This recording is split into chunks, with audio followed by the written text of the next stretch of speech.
আমাদের দেশের খুব পরিচিত একটা সমস্যা হচ্ছে অ্যালার্জি এবং এই অ্যালার্জি হলে সে ব্যক্তির কিন্তু খুব কষ্ট হয়ে থাকে। অ্যালার্জির হাত থেকে বাঁচার জন্য আজকে কিছু বিষয় বলব। যাদের অ্যালার্জি আছে তারা যদি এই বিষয়গুলো একটু মেনে চলেন, তারা কিন্তু অনেকটাই ভালো থাকতে পারবেন। প্রথমত আমরা বলি যে, যেসব খাবারে অ্যালার্জি হয়, সেসব খাবারটা কম খেতে হবে বা সেটা বর্জন করতে হবে।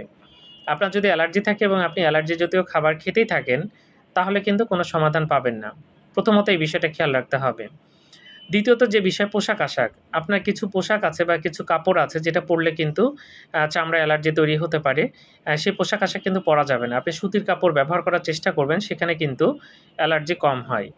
এরপর আসে কসমেটিক্স। অনেকেরই কিন্তু এই অ্যালার্জি হয়। কসমেটিক্স দিয়ে যদি অ্যালার্জি হয়, সেটা ব্যবহার বন্ধ রাখতে হবে। এটা কিন্তু মেনে চলতে হবে।